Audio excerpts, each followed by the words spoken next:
Welcome everyone back to the Clubhouse, Aeos Clubhouse. This is the Pokemon UNITE podcast. It is August 17th. We are on the eve of Patchdom and new Pokemon-dom. But I'm not alone. I'm Kyle Ferguson, by the way. I'm joined by Kiyeberries. Welcome, Kiyeberries. Oh. I'm joined by Mochrie. Welcome, Mochrie. Hello, what up? How you doing? We're gonna have a packed show. We have a lot of stuff to talk about. We got a full data mine of the new Pokemon that's gonna come out tomorrow, as well as a big patch. And we've gone deep. We've translated using the Googles. We've translated with the help of community members, and we have the vague English patch notes that we used as a baseline for all this. But before we just dive right into news, how was everybody's week in Pokemon UNITE? Mine was fantastic. I climbed a bunch. I'm really close to Master. I played Eldegoss a bunch because that's what I do. And yeah. Not for long, though. Well, yeah, now I'll have, not exclusively. I'll have two characters to play. It's so exciting. How will I choose? And yeah, we're gonna have a second healer for both of us. But for me personally, I just am thinking about this, and I'm like, man, before I bought Snorlax, or I bought Gengar, right? And then like the day after, maybe 2 days after I buy Gengar, they come through with the Gengar nerfs. And then I went ahead and bought Snorlax 2 or 3 days ago. And then now the new patch drops, and now Snorlax is getting nerfed. And so what you're saying is whatever you buy next, no one else buy that character. Exactly. That's going to be my new content. I am the reverse groundhog. It's whatever I do that is the opposite for everyone else. I am the indicator for everyone. If I buy a character, steer clear. Evidently, I'm feeling 100% confident in saying that this is solely targeted at me and has no other possible explanation than me buying very strong characters. Yeah, but you've got good senses. You got good MOBA, finger on the pulse. Yeah, you're like, oh, this looks broken and OP. I need to get in on that. And that's the curse. Yeah, and then they're like, no, hold the patch back. He hasn't bought the character yet. Hold on. And then they're like, all right, he bought Snorlax? Okay, cool. Send the patch through. All right. That's how it feels sometimes. But that's basically how my week has been going. And also buddy barrier on everybody. I heard some people talking about it, and I'm kind of being convinced. You know, they're starting to win me over. So it's a strong item, 40% shields. I strongly agree with that. I love the buddy barrier. It's huge. You know, well, people might not know this. I don't know if we ever said this on the show that we wanted to name the podcast Buddy Barrier. The Buddy Barrier. It was the first. Yeah. That was the first one. We were thinking about we were still trying to look at like what to name it, and we were like, okay, what are the items called? All right, let's see. Oh, we got Buddy Barrier here, and we're over here dropping in like 30 different names in the Discord group chat, like, oh, breaking the buddy barrier, behind the buddy barrier, you know. Just all over it. And then I saw the Aeos cookie, and it went from there. Yes. The Cookie Clubhouse. The Cookie Clubhouse. That's where it started. It was the cookie. I saw the cookie, and I was like, wait a minute. Well, look at that biscuit. There's moving pieces, but unlike a card game, you can't go through and say, "Oh, this is absolutely going to be the worst card ever."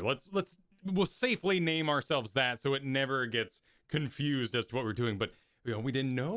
What if we picked an OP item and then it was bad, and everyone's like, "Oh, that's the bad item show," and not even like ironically bad. It's just the bad item show. I don't want to listen to that.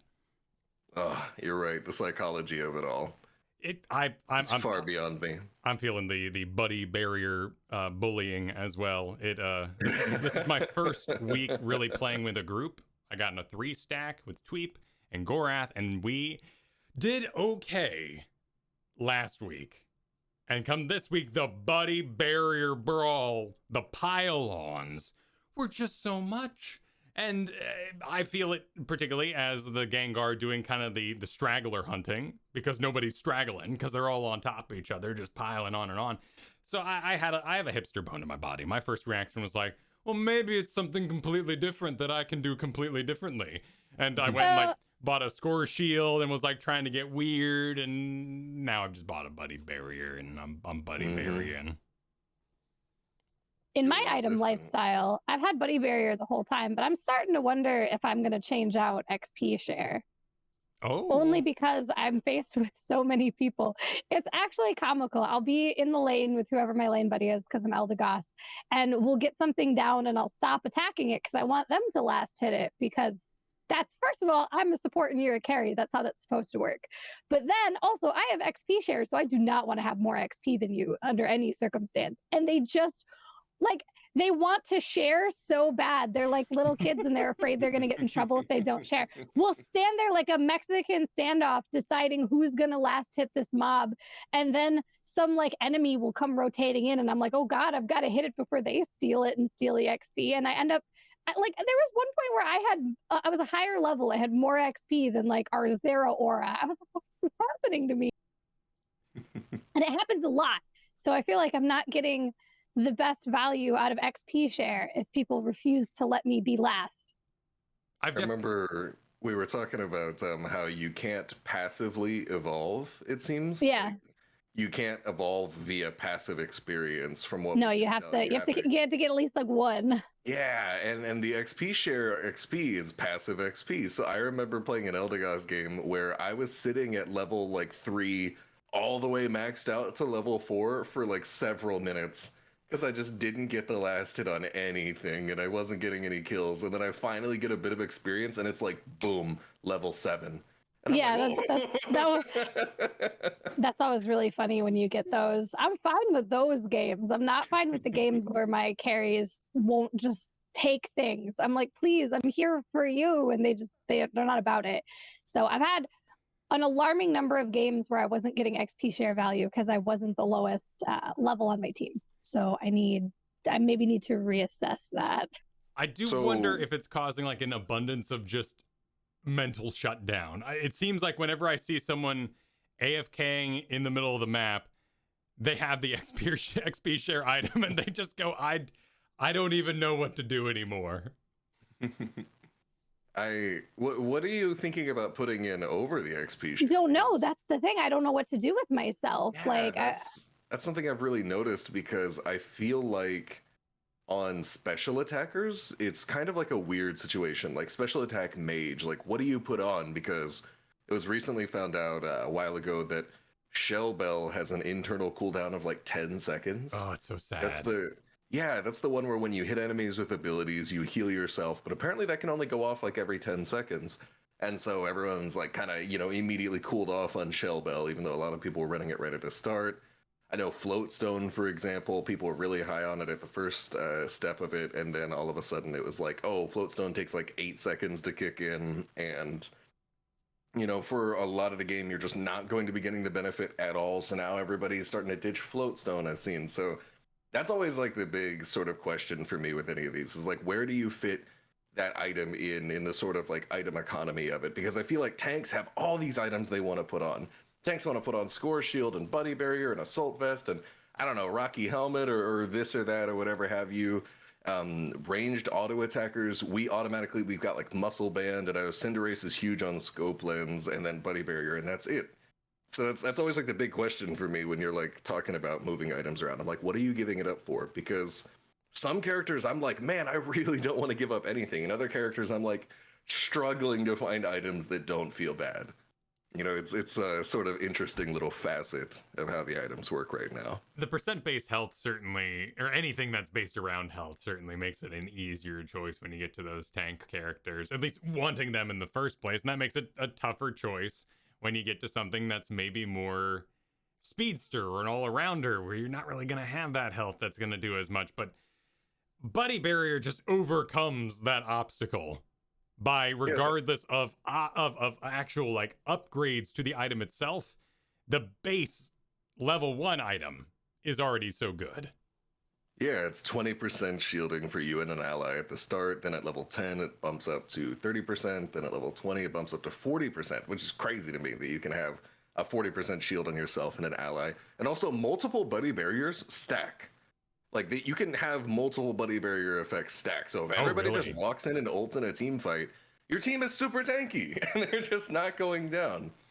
So that's a huge effect, and I love that you mentioned percentages, because that is a huge part of these items being able to scale very, very effectively into the late game.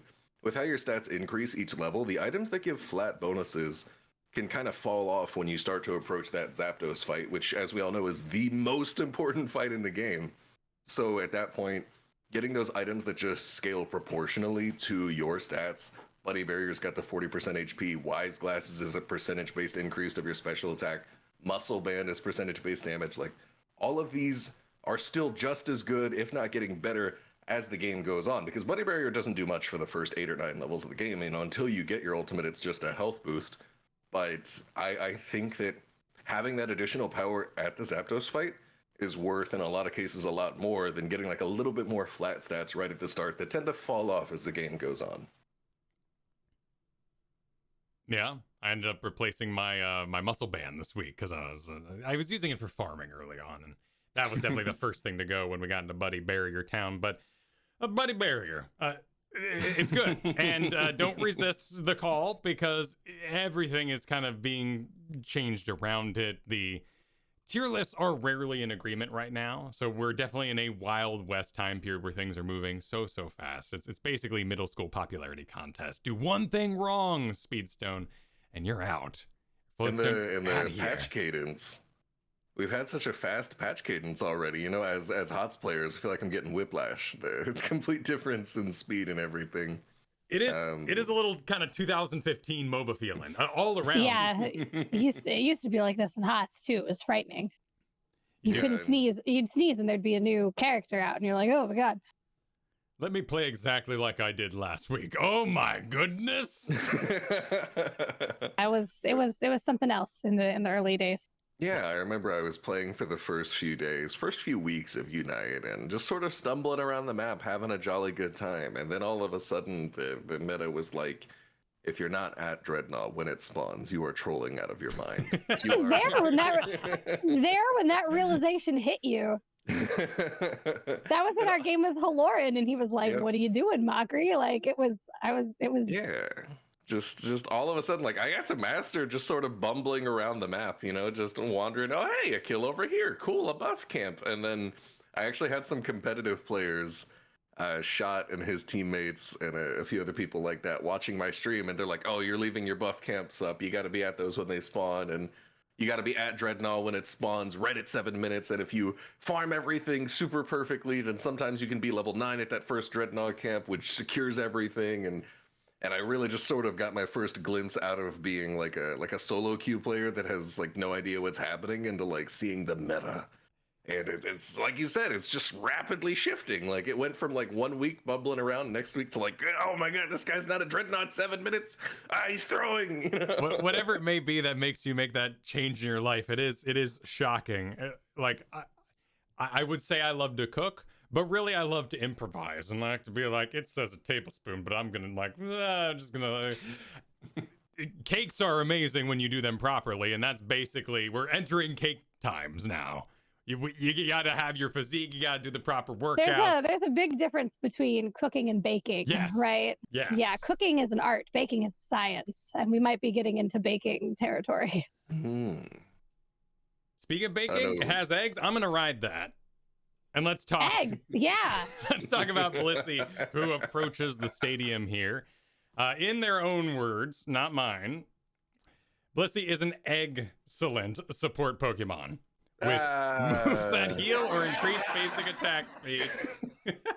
Its Unite move, Bliss Assistance, allows it to dash to an ally's aid and protect that ally from attacks, bringing your allies happiness with Blissey.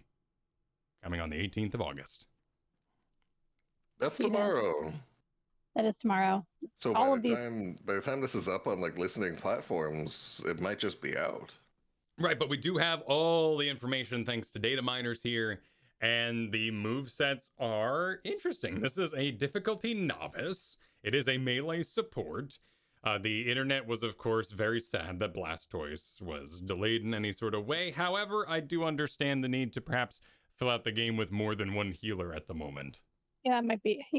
We exist. We're out here. And we appreciate you. The passive for Blissey is remove all status conditions from the Pokemon. This ability goes on cooldown after it triggers. So a kind of a passive cleanse, if you will. A brief removal unstoppable, but it doesn't sound like you're actually going to become unstoppable. Yeah, I imagine it's just someone throws a status effect on you and just nah. You just you just shake it off. shrug off the first one, and then it goes on cooldown. Which can probably have a huge effect depending on which character it is. Because, for example, I imagine that Gengar is probably going to have a tough time because you walk up, you try to throw on that Sludge Bomb, and whoop, there it goes. It's gone. No Hex combo for you. Right. That was my first thought, too. It was just, haha, Gengar, get wrecked. and of course, Kyle knows that all too well. Being a Gengar main, he's probably not going to look forward to ganking a Blissey, and no, that's going to be no good. No, in fact, a lot of my Shadow Ball decision is based on whether or not there's going to be an Eldegoss who often runs for the hills as soon as anything goes bad, and I can attach to them. Blissey, no way we're doing any Hex stuff. Because I'll just be left out. This is all status conditions, so it's not just the poison on the Venusaur you brought up. It's the actual special defense lowering that'll be taken away at the same time. So that could be pretty powerful depending on the cooldown. Some of our cooldowns are rather intense. Like we have 2-minute cooldowns on some of our items in this game for a 10-minute game. So I really have no idea what range this is going to be in. So I know you mentioned 2-minute cooldowns just now, and I believe Goal Getter, the one that halves the amount of time it takes you to turn in something for the next 2 seconds. I know that one had a 2-minute cooldown, but I believe it's getting buffed in the patch. So we might not have any more 2-minute cooldowns anymore. That's just kind of interesting to me, you know what I mean? Because that to me always seemed like so proportionally huge. Like that was like the first thing I sort of saw. I was like, first of all, you want me to get this thing over Eject Button, and it's got like twice the CD, and that is a fifth of the match. When I don't think there's any other ability in any other MOBA that has that kind of cooldown. So certainly, if we account for inflation, like we would time inflation, 2 minutes in a 10-minute game, we're talking a pretty outrageous ability in League of Legends, Dota, or Heroes of the Storm here. Yeah, it's just crazy to me because it's like such a massive cooldown for one turn in. Like, what is that about? Like, I can teleport around the place less than every minute, but if I want to get a single turn in off, it takes a 2-minute cooldown. It's a little strange to me. Well, and the attack here is a boost attack based on a set amount of time dealing increased damage. So I'm wondering if Blissey has been designed in kind of a way where you are going to perhaps be more of a bush healer. You'll do your thing and then kind of run away, and do your thing and then kind of run away. And in between these cooldowns, you'll have a boosted attack and then your passive ability to remove all conditions on you. And it makes me think of Here's the Storm Uther, right? You have really long cooldowns and you run in and you do all your stuff and then you're just kind of like, what's up, guys? In Uther's case, you probably just die so that you can heal as a ghost. Not so with Blissey, but melee healer, what looks to be built around longer cooldowns. The 1 through 3 abilities, as you select them in the order you want, are Pound and Heal Pulse. Let's talk about Heal Pulse first. Continually restores the user's and the designated ally Pokemon's HP for a short time. So I marked this in our notes. When we go through abilities as you read them, you'll see a lot of them say designated ally or designated area. So to me that reads there's going to be not a lot of her abilities are auto aimed, right? You have to designate an ally. How are we designating? Are you aiming with the right stick? Is it proximity based, like whoever you're closest to? So I guess we won't know until we play her, but I feel like that's going to be an interesting thing is how you designate which ally is the designated ally, and if it's right stick aiming, that is going to take some practice for sure. Yeah, I don't see, with this sort of word usage, I don't see it missing. but That you may would not go on the intended exactly. ally. It might hit the wrong Right, and ally. how do you get it where you want it? Yeah. How do you get it where you want it? Is it like a Lily thing where it's proximity and there's like a mark over their head so you know where it's going and you got to try to change your positioning to heal certain allies? Is it like Eldegoss's Pollen where you have to aim it with the right stick, which if you're not used to that is pain. Yeah, it's finicky, man. It's not easy. So if that's the way this is gonna work, like almost all of her abilities have this exact same verbiage of designated ally. So I just really wonder how we're going to designate the designated ally, because that could vastly change her difficulty, right? They say that she is easy. Oh, I don't trust that.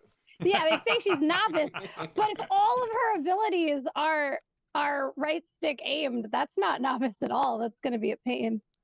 And it does represent a possibility for the character to be much more effective on mobile, where you potentially have touchscreen controls. That's something to think about. And I think just sort of looking at the kit so far with Blissey, I feel like one of the major differences here is that Eldegoss is an AoE healer. You have a couple different heals. They're all AoE. Puff Pollen's kind of targeted, but still AoE heal. Your main heal, Cotton Guard, and your Cotton Cloud Crash, your ult, are both AoE heals. So what does that mean? It means that Eldegoss is a really good team fight healer. Eldegoss is super good at keeping the whole team up at a boss. Whereas Blissey, on the other hand, everything is targeted. And once we go down a little bit more, we're going to see that Blissey has... you can boost a specific ally's move speed and basic attack speed and even basic attack damage. To me, I think the major difference here, even though they're both healers, is that Eldegoss seems a lot like a team fight healer, whereas Blissey seems great when you pair them with a carry. I think you're going to want to specifically pair Blissey up with someone, and they're going to hyper-enable that specific person.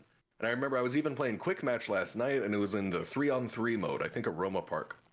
And I was thinking to myself, I was like, man, you probably can't fit a Blissey or an Eldegoss into a 3-on-3 comp, right? Like you get the AoE healing value, but you only have 3 people, so automatically your total healing value is lessened.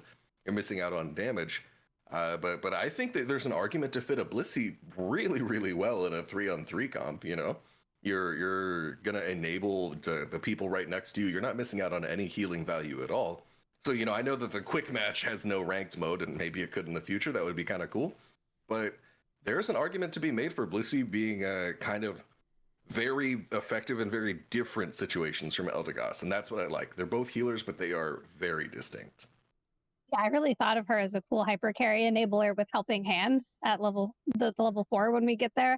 Like Helping Hand, I was like, oh man, put that on like, I don't know, like Cinderease. Like that sounds nutty.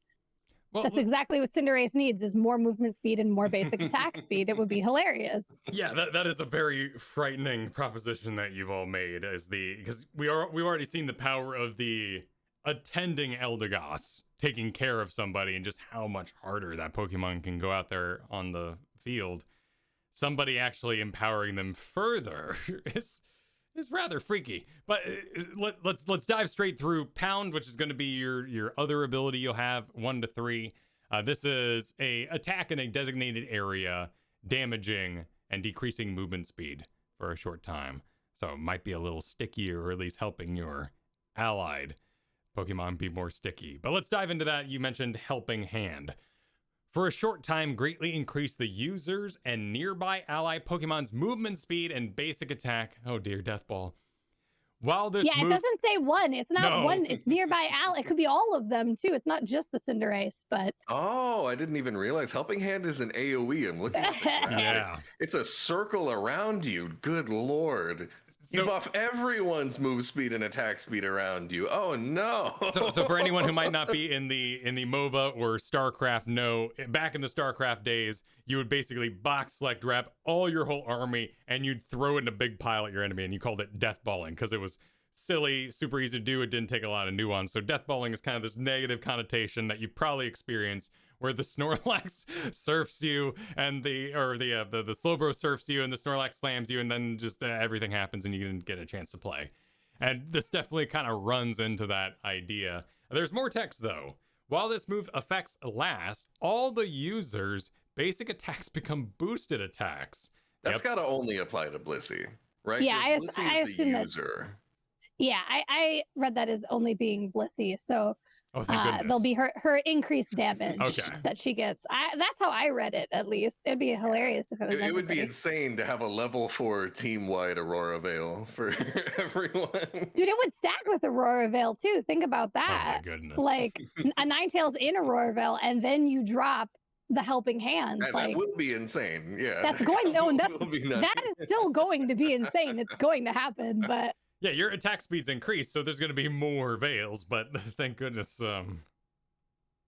we don't have to deal with all the boosted attacks. Oh, you're saying put it in the veil. yeah, And then yeah. do- and oh, you could do them yeah, at the double same it up. time. Yeah, stack them up. That sounds great. That Sounds gross. I it's don't know what both. you mean. It sounds gross. It's Sounds both. great. Sounds great to me. I'm gonna enjoy that. It is both, depending on if it's on your side or not. This is up against a more aggressive sort of spell for you, Egg Bomb. Hurl an egg at the designated location. The Designated. the egg then Lot of that word. explodes, dealing damage to opposing Pokemon in an area effect and throwing them. So throwing them seems to be their word usage for a knockback. And I wasn't sure if Yeah. it was a knockback or a knock up. Whether it was a sort of displacement along the ground or a displacement straight up, i.e. a stun.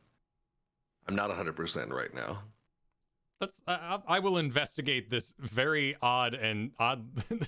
They put out a video on the Twitter, and it was oddly zoomed in.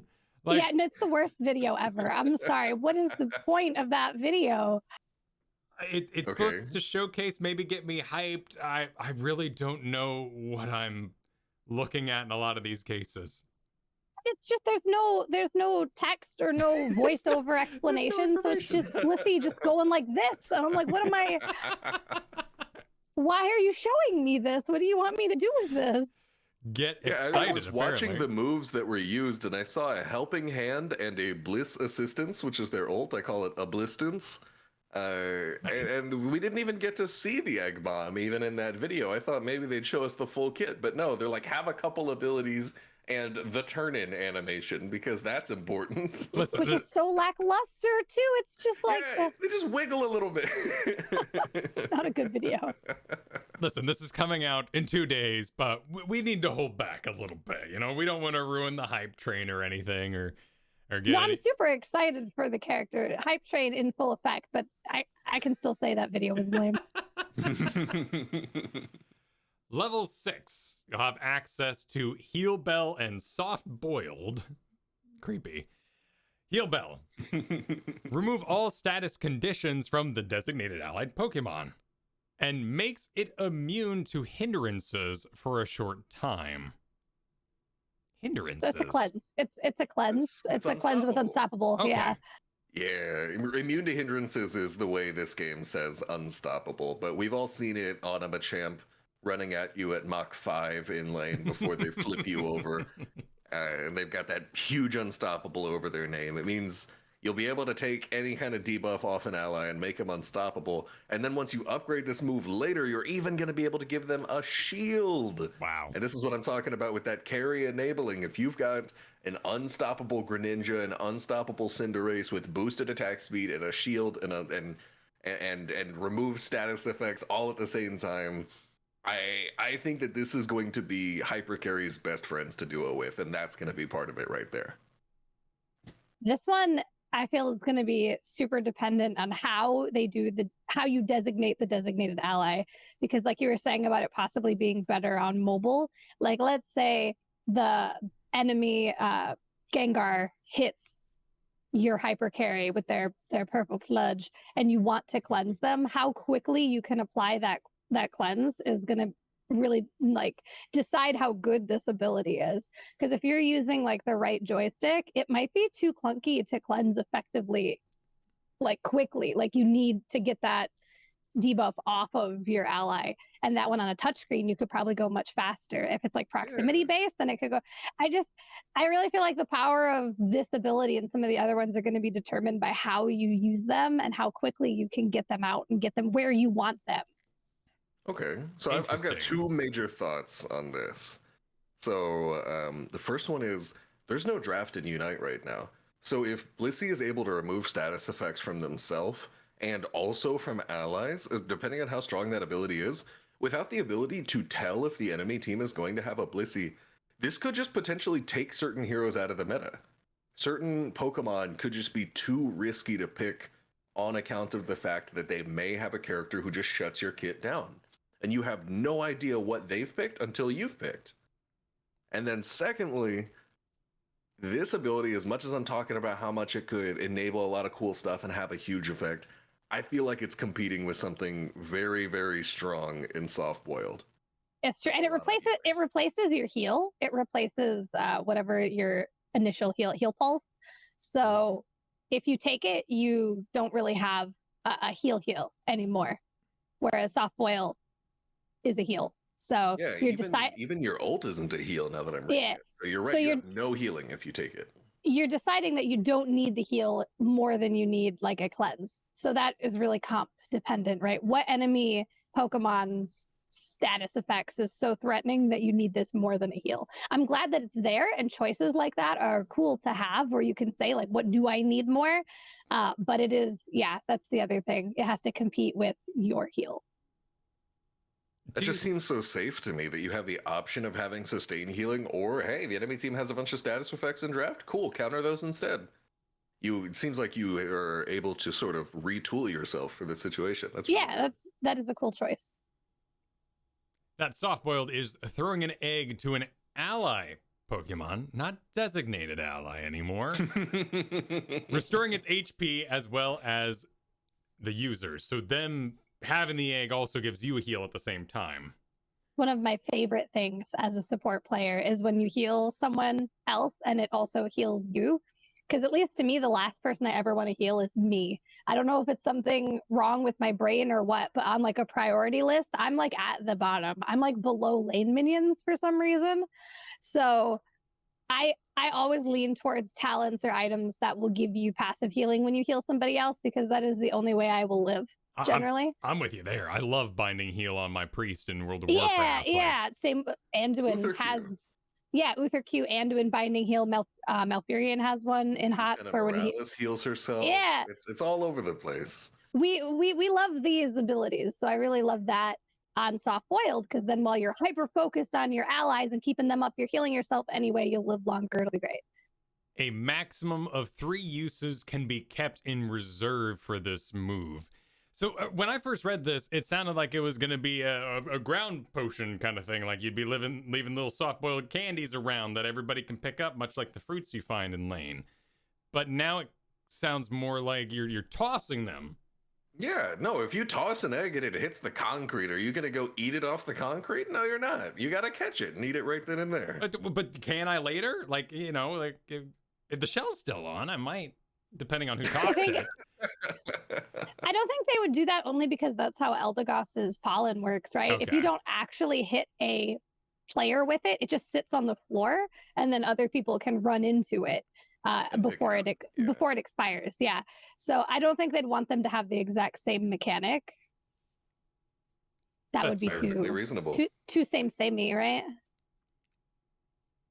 Got to pick up that thing, by the way. Everyone's got to pick that up. You're driving your Eldegoss. Or stand in it. Yeah. Group around people. Oh. If it's on somebody, go there. Like, please. Yeah, just go hug the puff pollen, because I'm pretty sure even if it's on an enemy, if you go hug it, it'll still heal you. It'll do damage to that enemy, but then heal you. It's great. Or vice versa. You throw it on a tank and they can bring it into the enemy team, get the healing on themselves, get the damage on the enemy. Lots to do there. Blissey or Eldegoss, I find, with that second ability that's either Pollen Puff or Leaf Tornado, it definitely rewards your team paying attention. Like with the Leaf Tornado, if you walk through the wake left behind by the tornado, you get move speed. If you step on the Pollen Puff, you get healing. So, you can't force your teammates to take advantage of these things. You can try your best to set the abilities up in a way that makes it easier for them.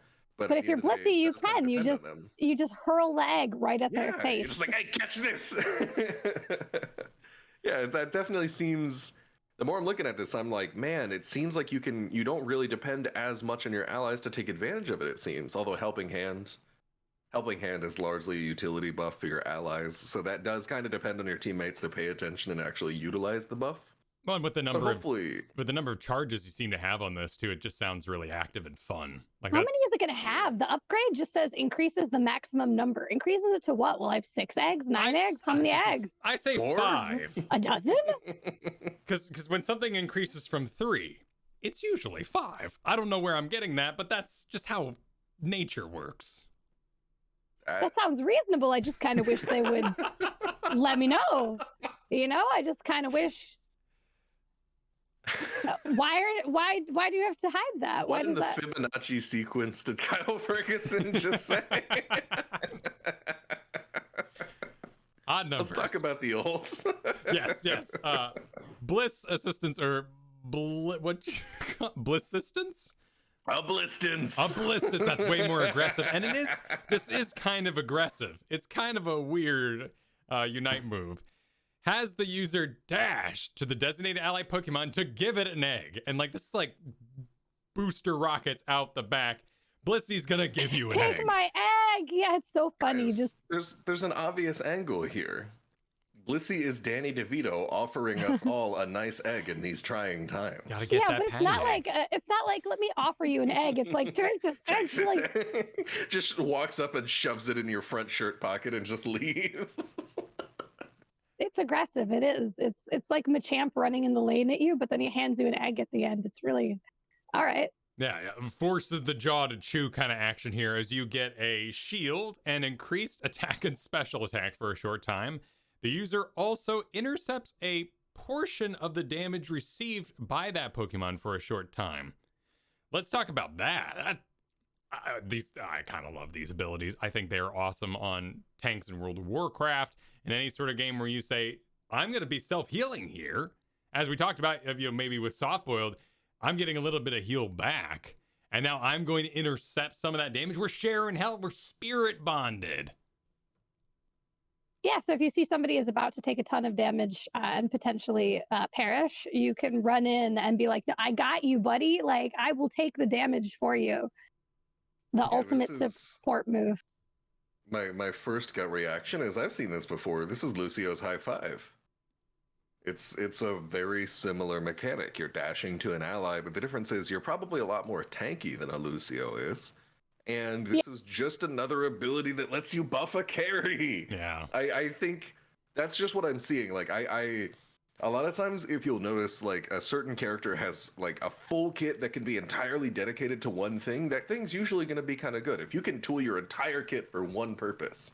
And I'm looking at these moves, I can go Helping Hand and increase a carry's move speed and attack speed. I can go Heal Bell, make them unstoppable and give them a shield and take all status effects. And I can go a Blistance. I saw a Kiyeberries Shaker Head last time, but I'm sticking with it. And I can go a Blistance, and I can give them a shield and increased attack and reduce damage taken and knock back everyone on my way to it. That last sentence, that's in there too, and that's crazy. It really completes the image of that you must eat this egg right now. While dashing, the user throws nearby opposing Pokemon and those it comes in contact with. So everyone out of my way, and then you basically make a trail straight to them. Opening this visual. Blissey is like this pink round. She's wearing like an apron, and you see her coming just down the lane, just barreling like a linebacker, shoving people out of the way, taking damage just to bring you this egg. Like the visual is insane. It's a wild. It brings me so much. It's a wild ability to have on a support. I mean, this is like the roar that you have in Dota for one of your carries. Like, it's really intense, and then everything else on top of it. I mean, this character based on tuning, it could be rather tame, but knowing MOBAs, things usually are a little overpowered when they first come out because you gotta market that stuff. You want people to like it. Let's say you want people to like it. If they buy it week one, I think this is going to be awesome. I want one of these on my team. I feel like this is Uther at the end of the day. You've got some Uther similarities, like Kai said right at the start. I like that a lot. Very cooldown based, very enabling, because I was thinking about it in Bliss Assistance. It gives me the same sort of vibes as like Anybody who played Heroes of the Storm knows what it feels like to have a divine shielded Genji just dragon blading through your team. Yes. It's gonna be the same thing with a Greninja that is completely untouchable, just devastating your backline. I am not going to look forward to that except when I'm abusing it myself. I think that release week for Blissey, once people figure out these duos, these combos, and they start having some synergy together, this hero is going to be terrifying, in my opinion. I'm very concerned but curious about your idea about the draft sort of thing going on in the background, because I do feel like in some ways there's been a nice divide between the different specs you can go. And if you're watching that opening screen and if you notice what your enemy has, sometimes you can say, you know, that's not the kind of Ninetales I'm going to run here. I'm going to do the other kind of Ninetales. And each one feels like, you know, same with Venusaur, same with Gengar, that there's this build you can go that's very status heavy. And then you could also just kind of go a raw damage build. So I'm wondering if we're safe from something that brings so much unstoppable, or if this will just be terribly dominant. I think that this is something where it's going to be really, really important that your tank is able to protect the backline and take advantage of when that unstoppable wears off. I think that that's going to be maybe the only thing saving our precious backliners from getting terrorized. I think that Slowbro, in my opinion, seems to be the best peel tank. You know, you've got one person that's kind of just running through your backline, tearing everybody up. They can't damage them fast enough. Hold them in place. Telekinesis, surf, hit all of that. And then now you're just able to completely shut down this one person. They've invested all of their strategy into it. Blissey has put their whole kit into it. And then you just hold them in place and they're done. So my mind immediately goes to Slowbro as a sort of counter to this type of strategy. You have to wait out that unstoppable period if they go Heal Bell, which, again, Heal Bell faces some tough competition in Soft Boiled. But I think this kind of strategy, my very first immediate thought is Slowbro for shutting it down. Kiyeberries, I hate playing against Slowbro. He's awful. I hate playing against Slowbro. Slowbro is not just, he's a counter to fun in general. Like, yeah, sure. There's a big thing with Slowbro where in this patch they said, I believe that his surf would get nerfed. The amount of stun time would get nerfed. And immediately when I saw that, I thought to myself, okay, well, at the first level, that's not that big of a difference. Surf initially is you send out 3 waves of water and the first one stuns. But the upgraded level of Surf is all 3 waves of water stun. And so right now in the current patch, in most situations, that's a perma stun. You cannot escape one stun before the next stun hits you, before the next stun hits you. But if each stun is just a little bit shorter, that could provide enough time to eject button out or feint out or whatever have you. So that could greatly limit the effectiveness of his chain CC at high levels. I'm really, really curious to see the exact extent of the surf nerfs on Slowbro. Nothing in this game tilts me like Surf does. I swear, getting caught in that permanent like 3 waves, and you're just like, all right, well, I guess I'm okay. Well, here's the problem. We all just need to unequip Eject Button, so at least there was nothing you could do about it in the first place. Because that's where my tilt comes in with the surface. I'm hitting the button. I'm wishing I was out of the surf, and I'm not. You don't get the hit buttons once you're in that improved surf. There are no buttons to be hit. You are. That's it. Well, let's go ahead and dive into that patch then. You were gonna say, let's go. No, it's just that definitely makes sense as a counter to a hyper carry. You can just delete them out of the equation. Slowbro. Well, you're gross. Well, in that sort of balancing act, then it's interesting that maybe because we don't have a draft or anything like that, but to nerf a CC ability on the eve of the release of Blissey is a rather strong stance to take. Yeah, true. Carrie's going wild. They had to also address the game as it exists too, right? That's true. Like, I mean, I know we're thinking of the future, but they have to look at the last 2 weeks of gameplay and be like, okay, what's going on? What should we adjust? Well, just give us the win rate data, let us see for ourselves. I'm so curious. I bet there's some heroes rocking like 40% win rates and we have no idea. You think we're going to get win rate data? We can't even get how many eggs we're going to carry. Like,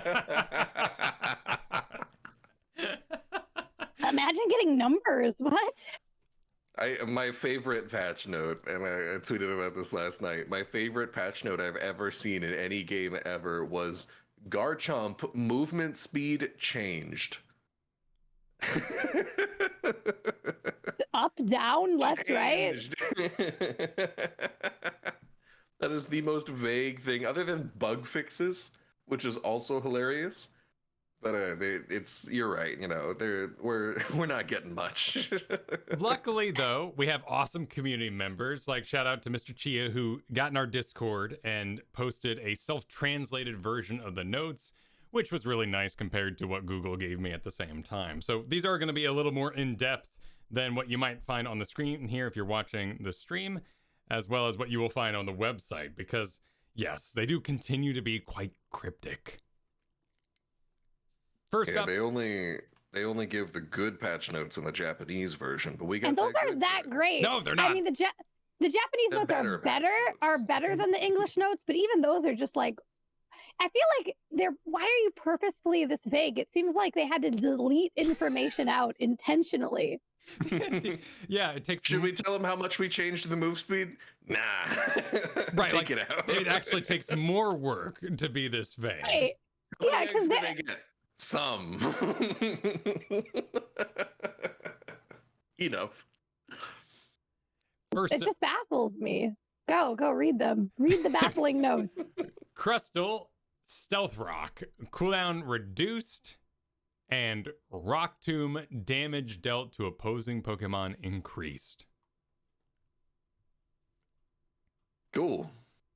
I just know right now it seems like they're buffing the stuff that Crustle players are not picking.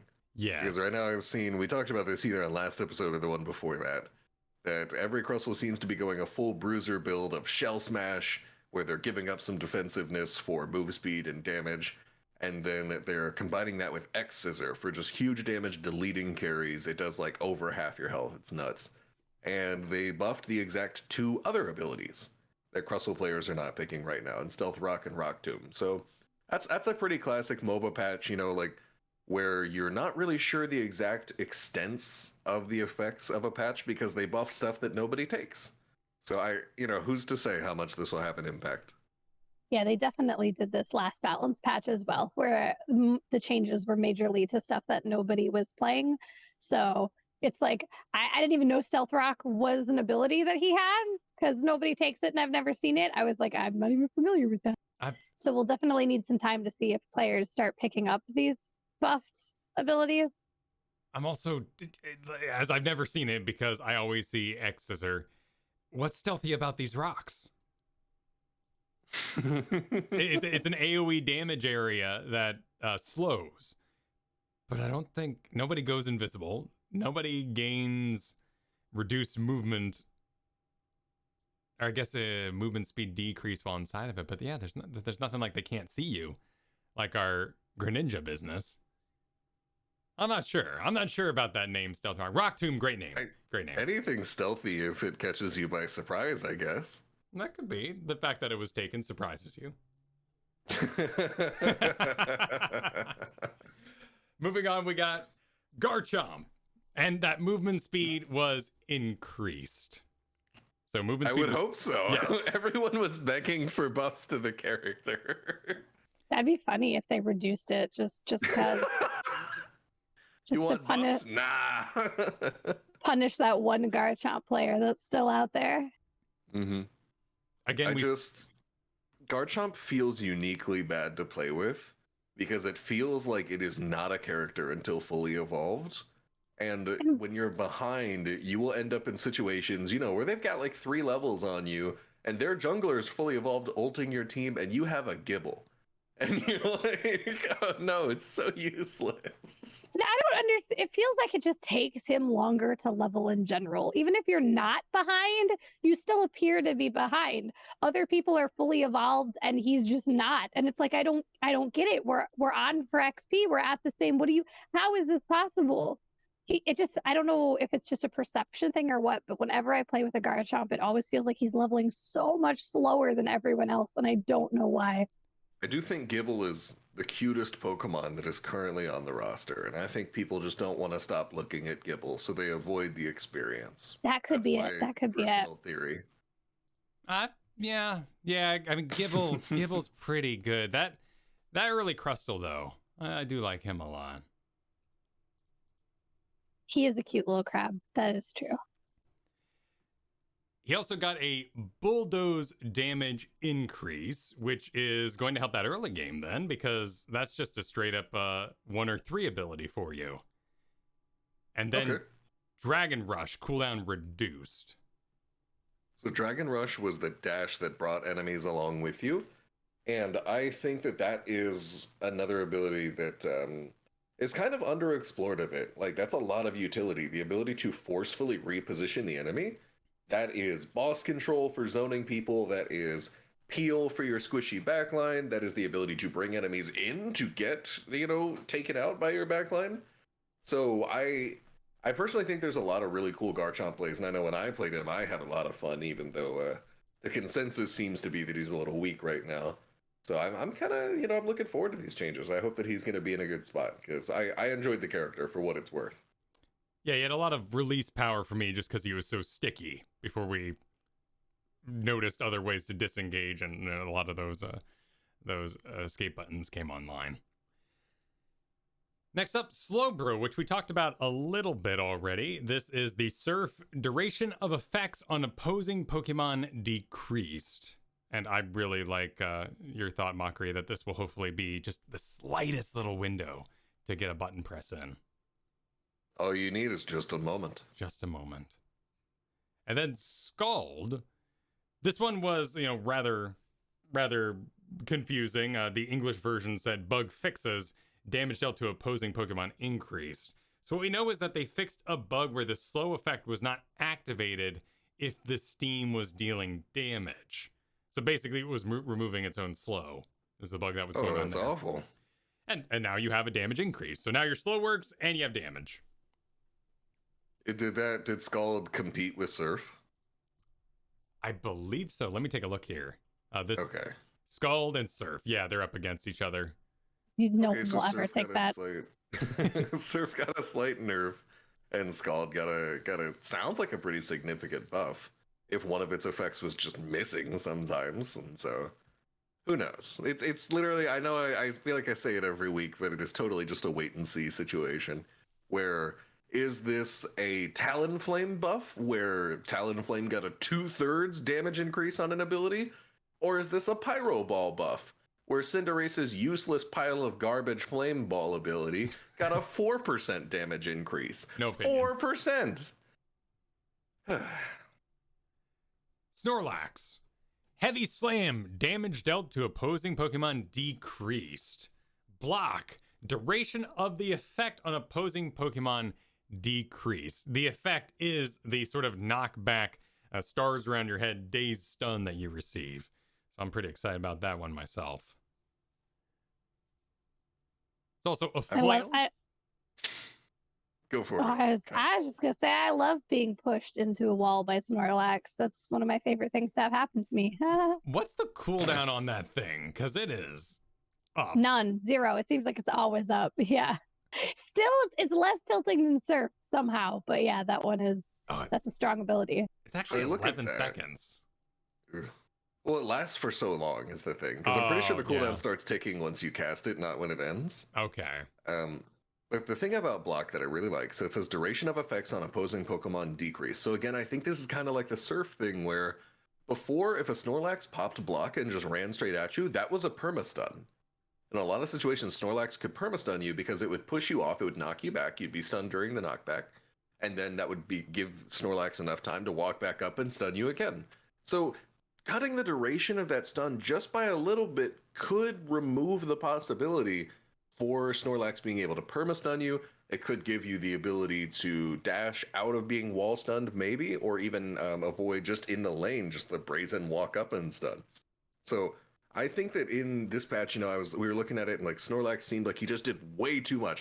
If you watch my stream, you've heard me rant about it several times. I was like, Snorlax does everything. He's super tanky. He's got area control. He's got damage, and it seems like they came for all of that. They waited for me to buy it, and then they said, okay, take away the damage, take away the area control, take away all of that. So I think that with this patch, one of the big things is that we might just see less CC chains, at least when committed by one person, which I think is a good thing for the game overall. But also Flail got buffed, and Flail is a critical component to jungle Snorlax, which is something I've seen that. Yeah, that's weird, man. That's something that I saw this guy named Shofu run. Apparently, I think he's a Smash player, is what I've been told. And he's one of the bigger streamers for this game, and that's who I learned Jungle Snorlax from. And Flail hits really hard, so if that got buffed, we might still see some Jungle Snorlax out here bodying people, so we'll see. Interesting. Flail dealing extra damage proportional to your missing health. So is this kind of a style where you'd be in lane, you get beat up, and you do not go back, you do not hearth out, you are just gonna go beat up the jungle for a while and come back stronger? It's interesting because those abilities that always strengthen when you're low, there's a natural sort of risk to it where the ideal time where you're getting the most buff is when you're inches away from getting knocked out, but that is also when it's most risky. Flail also is a move speed increase. It just buffs you for a few seconds. You just hit really hard and run really fast, or at least faster. And also, why is Snorlax so fast in this game? Snorlax, as I knew him growing up, you needed to get a flute to move him. Okay? He was a significant plot barrier to moving forward because of how lazy he was. Then he gets to Unite and he's jumping all over the place. He's sprinting around. He's super mobile for a tank, more mobile than Slowbro. I don't know what that's all about. It's only 10 minutes. I saw a great meme about that. Like, it was almost exactly that. It's like Snorlax sleeping in various places, and then it says Unite, and he's awake, and he's got like the red eyes with the lasers coming out. Like, this is what we get when Snorlax has awoken. Like, you want him to go back to sleep. It's frightening. Mm-hmm. Yeah, that's why if you look at his sprites from each generation, it takes Snorlax like 15 years to sit up. Because in every sprite from each generation of Pokemon games, he sits up a little bit more. And so it takes like 5 or 6 gens for Snorlax to like finally sit up all the way from like laying down in Gen 1. That's fabulous. Now we've got him, and this is... And this is the terror of a Snorlax that's standing all the way up, evidently. Well, proportionally, Godzilla does a lot of sleeping too. Yeah, under the sea. Right, but when he wakes up, he's rather mad about it. So maybe that's kind of the situation we got going on here. I just think that's kind of an interesting frame of reference, in a game where we have Shock Mouse and Ninja Frog, relatively low scale things, that the comparison for Snorlax is Godzilla. I think that speaks to the bit of the power comparisons, the power differences in that character in his current state. That is fair. We also do have a limit of, not a terrible limit of tanks, but when it comes to fulfilling the I'm going to regen and keep going fantasy that a lot of tank players have, Snorlax is also currently standing in for our vampire character, which is a very kind of popular style in MOBAs. I hit you, I get health back. Granted, a lot of that is tied to the ability we just mentioned, Flail. But they're also coming after his Unite Power Nap, where he has decreased HP restoration. Okay. I will say, in terms of vampire characters, it's an off-meta build right now, but that Battle Mage Venusaur that I was talking about a few episodes back is what really strikes me. When you run in with Petal Dance, so you've got increased move speed, AoE debuffs around you, and you Giga Drain everybody, you're just spamming Drain on all your enemies. To me, that is like the go-to sort of bruisery vampire that I really like. The Vladimir from League of Legends, if people are familiar with that one. But going back to this with what we just said, what was this character again? I was just so concerned with Venusaur. I'm sorry, it's my favorite. One of my favorites. Snorlax? Snorlax, oh yes. His HP regen is just nutty. I've had times where we were getting zoned out 3 people trying to get to Zapdos because we were, not being smart about it. We didn't take the down launch pad to get in through the side. By the way, huge tip. Yeah, you got to take a side entrance. You got to go either vertically, either up or down into the Zapdos pit. If you try to go through that hallway, you just cannot. Multiple characters can zone you out. And I've had that happen plenty of times where Snorlax just zones you out. And then all 3 of you, all 5 of you are hitting him. And he just doesn't care. He's just like, all right, fine. Like, you guys can wear me down. You are going to hit me slower than my team is going to take down Zapdos. That is how tanky that man is. So definitely needed a nerf, if you ask me. Next, we come to Greninja, whose smoke screen received a move downgrade. So this means a weakened effect, cooldown lengthened. The increase of the move speed and damage boost have been reduced. So this is actually when they say move downgrade here, they mean everything downgraded. Have we come around on Greninja? I thought. Oh yeah. Okay. Yeah. So right now Greninja is very popular in a lot of high-ranking games.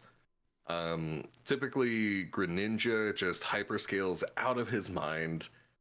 Surf does way too much damage and is really good at just chaining through an enemy team, because Surf is a dash that also nukes anyone that it goes through, and if you last hit anything with Surf, the cooldown gets reset. So there's actually a clip in a video that I'm uploading to the Aeos Clubhouse. I just uploaded it last night. It'll go up in a couple days, where there's a moment where Greninja ganks top and just surfs through one of my lane partners and gets the reset, surfs through another lane partner, get the reset, surfs through me, gets the reset for like a super fast triple. Greninja, you don't seem that effective until you are fully scaled, but at the moment is a ridiculously hyper safe while also being hyper aggressive, just late game carry.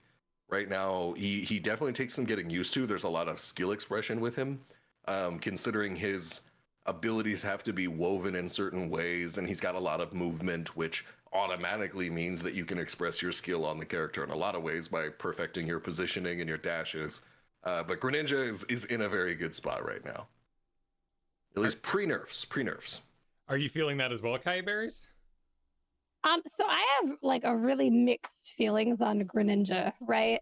Like, I feel like the people who play Greninja are either like god tier Greninja, deleting everybody in the late game, or they're so incredibly bad that you would rather have a bot on your team. And that's so toxic when I say it out loud. But I have experienced so many poorly played Greninjas that I actually kind of like wince in pain every time I see him on the loading screen, because so many are bad that's I guess maybe he's just really hard to play. Like, that's what I'm getting, is that he has a pretty high like skill level. So as people are learning him or new to him, he's pretty hard and they don't get that kind of value out of him. So I'm just used to seeing like really bad Greninjas. And then when you see a good one, it's like, oh no. So if somebody is skilled at him and plays him well, he's incredible. He can do things that boggle the mind. But I also feel like he's not a great beginner Pokemon. I don't know, that first like couple days too, because he was with a 14-day login character. So when everybody was getting him for free and everybody was trying out Greninja, it was not a good time. But in the other direction, where he was just so useless that it was like, I never want to see another Greninja again. It's also the danger, and MOBAs come across this danger all the time. They release something that has an amazing kit, but is really doofy. So if you can get over that doof, you're going to have a great time. I think of like things like Hogger and Here's the Storm. But Greninja is little kid cool. Like you want to put the scarf around your head. You want to do some kicks and some chops while you wait in the store because your mom's talking to her neighbor for too long. So you get a little bored. Like Greninja will just attract a wealth of players, where I feel like Snorlax is more of this kind, or Wigglytuff actually is a great example of people who say, you know what? I don't think this is cool, but damn it, I'm going to get really good at it. Speaking of scarf, what's that scarf made of, Kai? No, it's a tongue. It's so gross. I didn't realize for the longest time. I thought it was an actual scarf. Kiyeberries only recently found out. Yeah, through all of the other games that he's in, I thought it was a scarf. It was actually in Unite where I was like, wait a minute, that's his tongue. I'm so upset by it. It's so nasty. Ew, his whole tongue's just hanging out, flopping in the breeze. Like, it must be so dry. It's also, especially in those smoke screens. Oh, he's tasting the whole thing. And he's a frog, so he's like a sticky tongue. So it's like picking up dirt and stuff. I'm against it. I'm super against it. It could be vestigial. I mean, he doesn't make any attacks with it. He never once what kind of vestigial tongue? Yeah, a frog. maybe he absorbs nutrients through his feet or something. Like the Animorphs. I feel like this is only making it worse. Okay, well, we'll move on then. Because Water Shuriken cooldown reduced, damage dealt to opposing Pokemon increased, and Double Team cooldown reduced. It sounds like by what you were saying about Surf, just the damage, the reset, and this actually has an HP steal on it as well. It's going to be tough to compete with there with the Water Shuriken, which is definitely a little baby damage. I do not fear this. And a huge element of Surf being so strong is, like I said, when you last hit anything, it resets. Yeah. And so it hits jungle camps for about half their health, like the non-buff jungle camps. So this also means that Greninja farms jungle faster than anyone else in the game.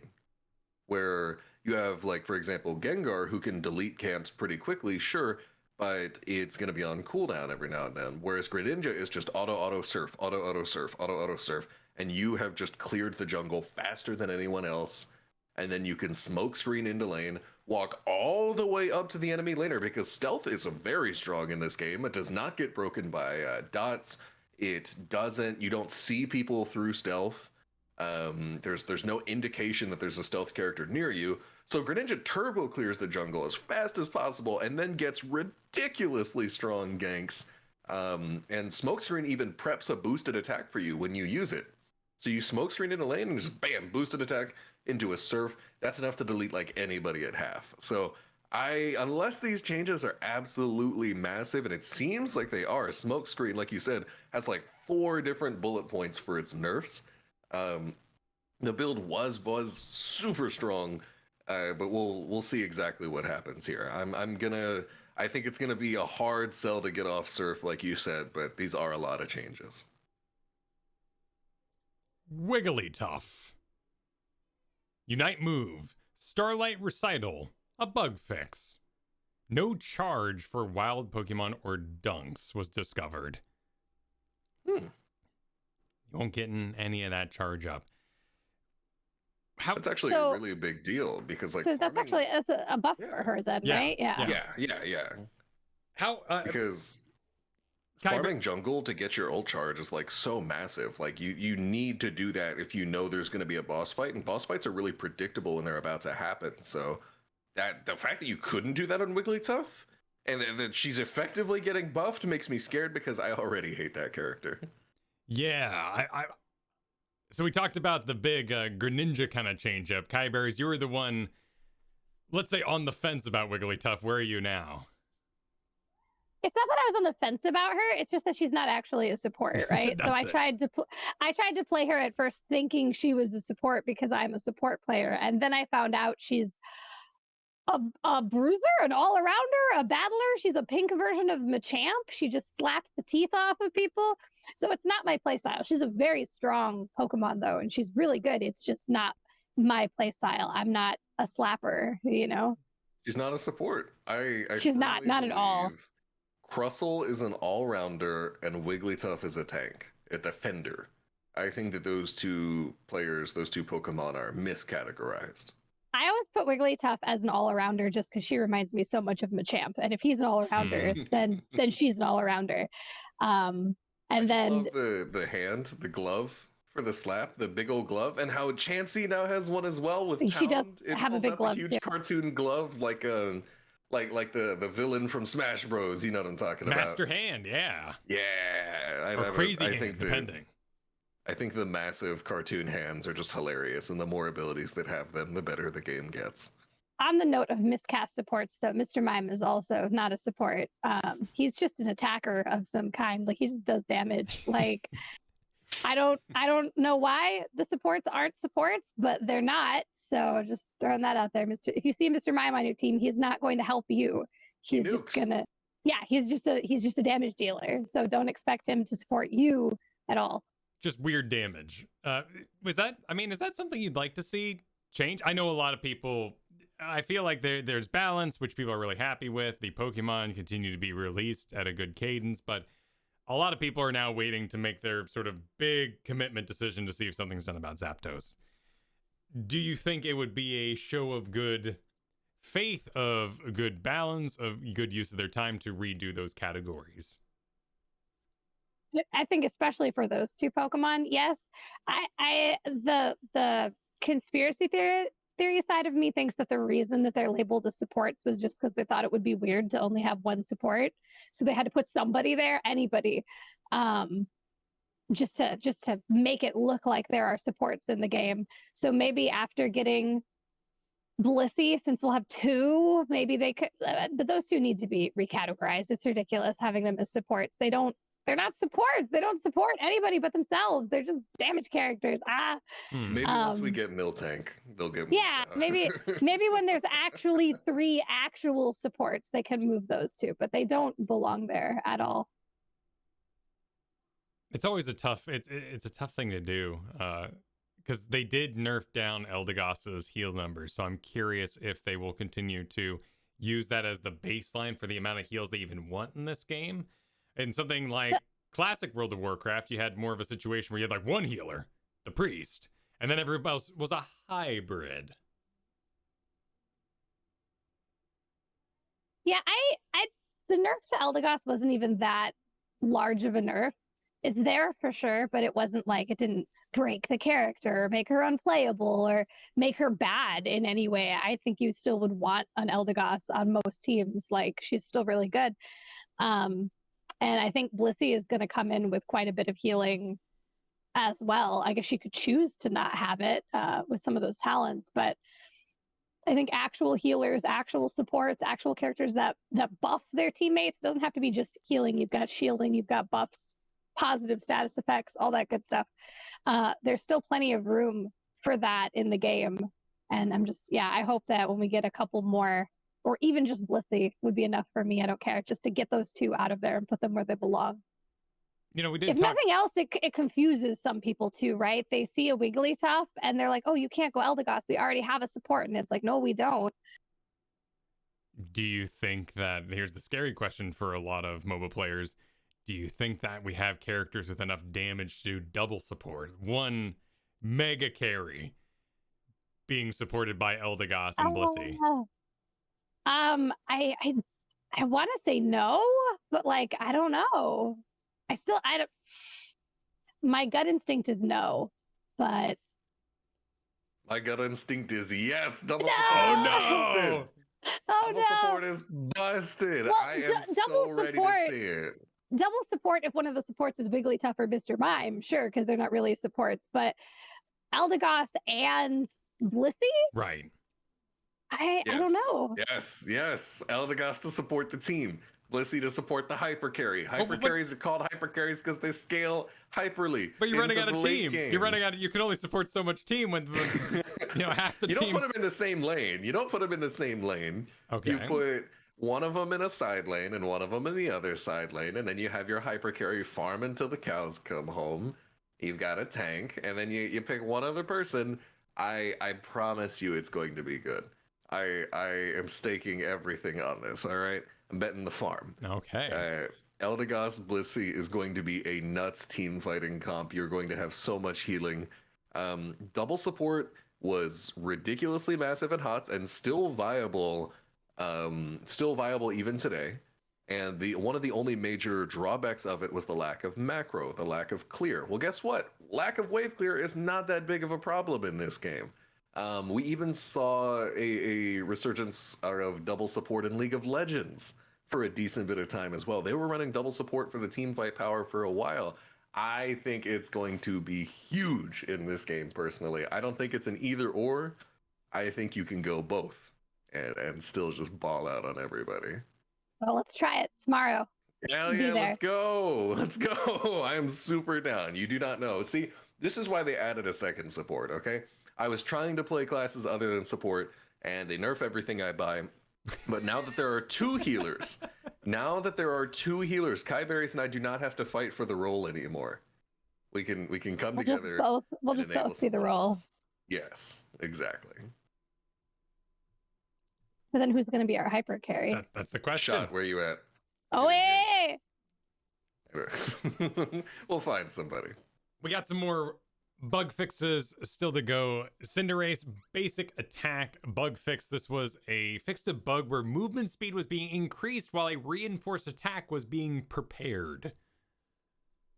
This one hurts a little bit because as Cinderease, you spent a lot of time sitting on that boosted attack.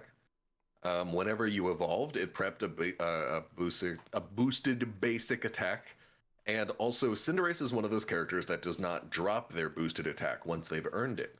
A lot of characters, once you earn a boosted attack, you have only a few seconds to use it, or else it will go back away. Cinderease, at any level of evolution, permanently holds on to that boosted attack until it's used. So, losing that movement speed, I don't know how much it was. I never really noticed this before this patch note, but that could serve to sort of nerf your ability to roam around the map, to gank, to get to your jungle camps on time. Overall, I don't expect this to be a huge change, but this does feel a little bad. I'm not even really sure this was movement speed. Yeah, where were you even getting movement speed? You got your basic attack, you got your blaze passive, and that's all attack speed. So I have no idea. The movement speed was entirely made code, up. man. I can totally see the character at some point in the past having any sort of movement speed, and there's a lot of cool abilities here. Like, I mean, just in general, every time I see Fane used, I'm like, oh, that was pretty. That was cool. We also had Ninetales, Snow Warning bug fixed a bug where the effect was activated on invisible Pokemon or in the grass. Your early warning system is gone. Thank the Lord, dude. There were so many times I tried to gank a Ninetales in lane, and I'm just sitting in the bush like, all right, guys, let's go. And then Ninetales, you know, it's aptly named as Snow Warning, but like, come on, you know, like they would always see me in the bush and then just be like, oh, there's the jungler, and walk away. So I think this change actually has some pretty massive ramifications for Ninetales' laning. There's also a Aurora Veil Fix. Fixed a bug where the activation frequency of Snow Warning was increased while within the range. So it seems that it was also receiving some sort of secretive buff. Those are pretty big changes, because I actually had a lot of times where I would get a Ninetales low, and then that last little extra Snow Warning right at the end very consistently would be a difference maker in terms of fights. So those two things, I feel like, actually have a surprisingly large impact on Ninetales, those two changes. Gardevoir, 2 other bug fixes, now translated. Fixed a bug where enhanced attacks did not lower the opponent's special defense. So that is now working properly.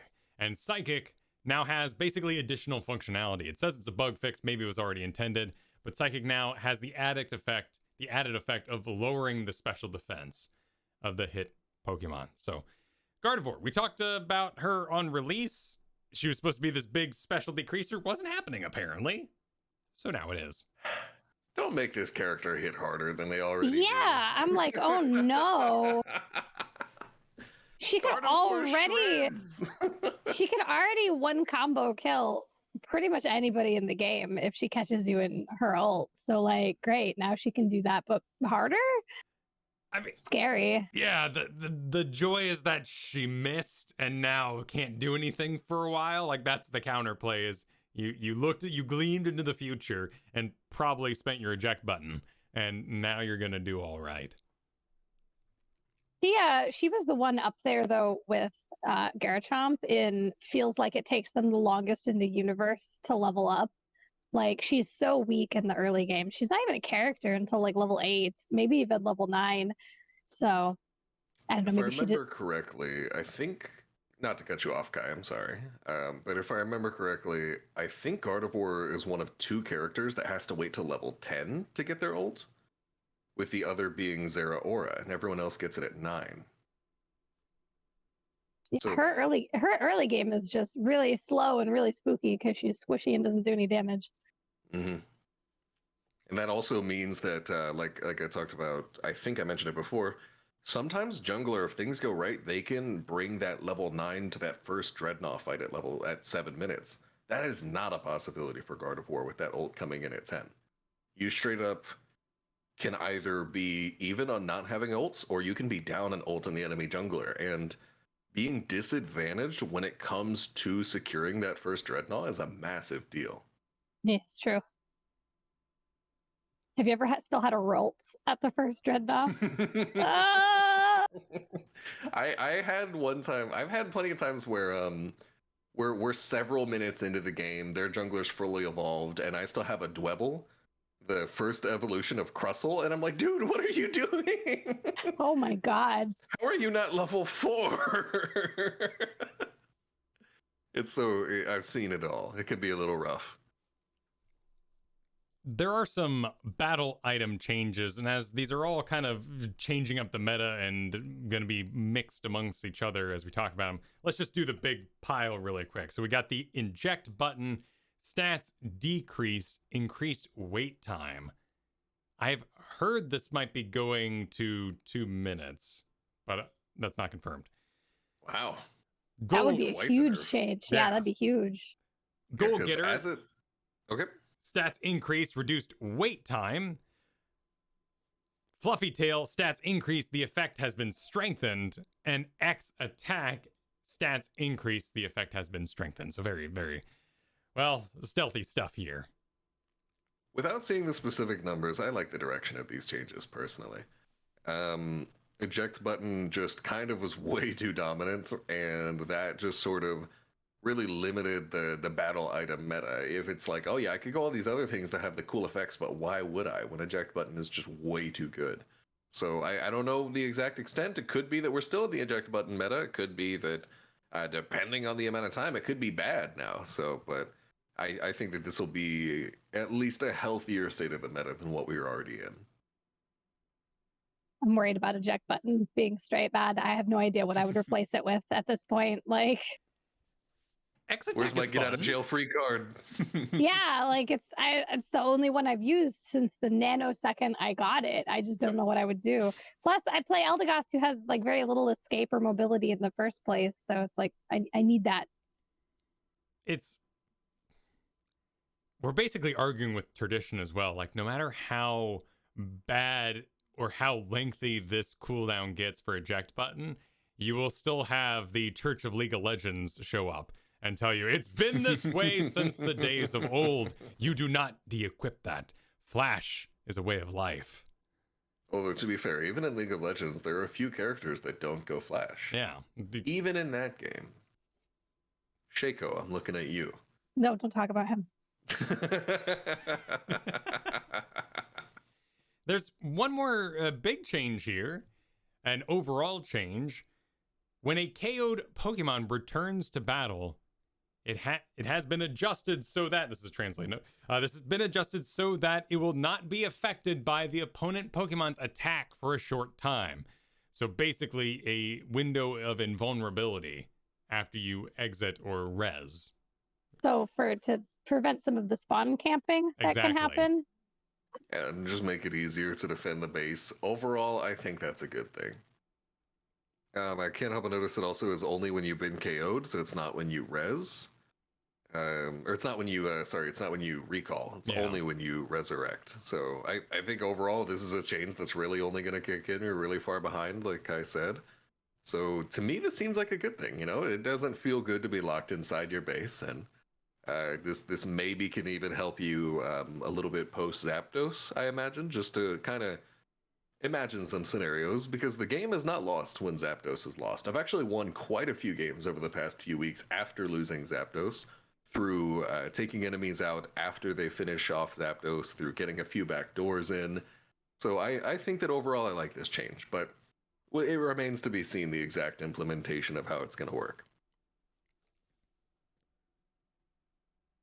Well, that, I think we'll end our episode, because we just did a lot. Any final thoughts on this patch as a whole? I'm just super excited. I've got a new Pokemon to play. There's a bunch of changes to look at. It was a big one. It was meaty. We didn't get to like questions or anything just because there's a lot that is happening this week. So get out there and play because there's a lot to look at and to do. Yeah, I think this is probably my favorite patch yet. Even though I just bought him, Snorlax needed nerfs. There's a really healthy shaking up of the meta. I love the battle item changes. I'm wondering if we're going to start to see some held item changes in the future, because I think there's definitely some disparity between those held items. But I look at most of these changes, and I think they're pretty healthy. A little bit scared of Blissey, but overall, I think I'm pretty excited for it. Seems like this all is going to usher in a healthier battlefield and visual representation of the Pokemon we have, but behind the scenes. I would not expect that buddy barrier to just continue to be absolutely necessary as we continue to climb, particularly because you're going to have Blissey feeding you eggs while also giving you buddy barrier shield. So you know what? It's only reinforced as the new Pokemon comes in. Buddy barrier's lit. Buddy barrier remains insane. Pick it up, level it to 20. It's super good. Well, before we end here, I do want to thank everybody who's left us 5-star reviews over on the iTunes store. That program, that website, it's archaic. It's been around for a long time, but you have no idea how important those reviews are to getting the show out there, letting all the spiders do their work. Those are aggregated across multiple sites as people leave reviews there. So I want to thank those of you who left reviews. Some massive amounts, were 30-some reviews since we last checked in on them. I'm going to thank the top 5 because they were noted as helpful to other people who have checked out the show. A Venture, Stereotypical, Kim9405, Lindsay, and Ankle Snowfan. Thank you so much for giving reviews that people have found helpful, and those 5-star reviews as well. If you want to know more about the show, head on over to Aeos Clubhouse at Aeos Clubhouse on Twitter. You can find a link to the Discord. You can also search for Aeos Clubhouse. We now have an email. If you would like to send an email, you can do that at Aeos Club. I don't know who took Aeos Clubhouse, how that would happen. Ooh.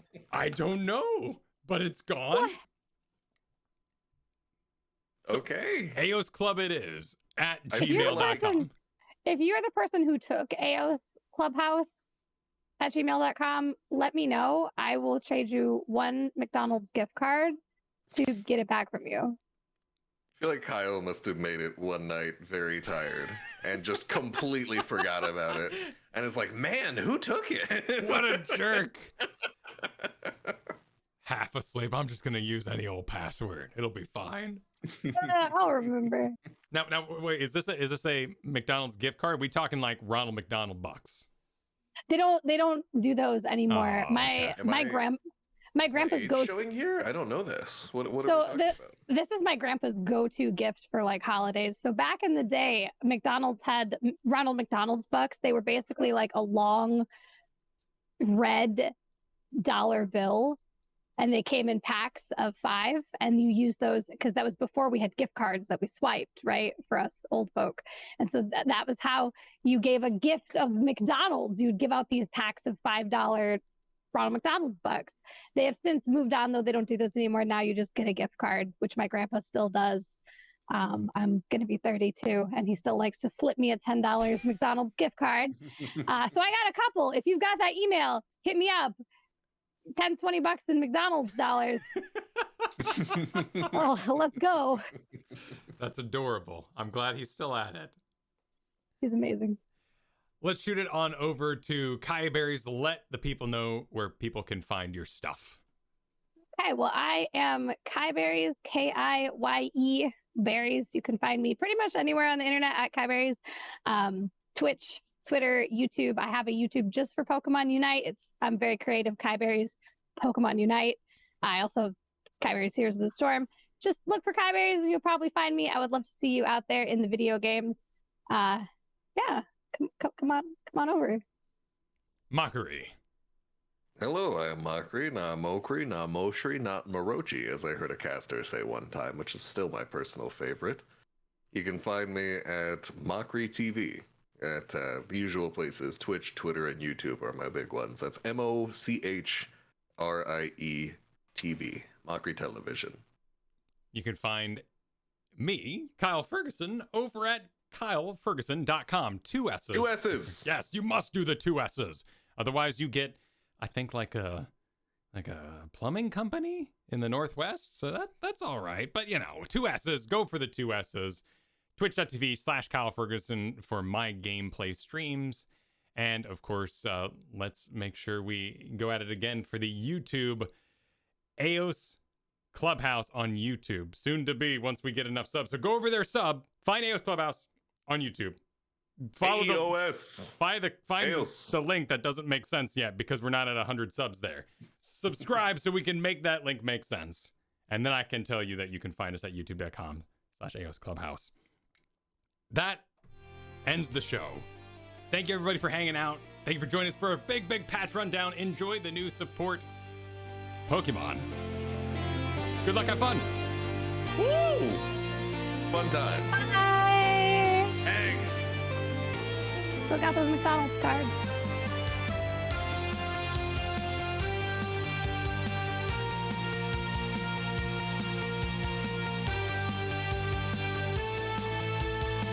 Look at that dance. Your viewers don't even get to know. That was beautiful. Yep, you two are the only ones that get to see.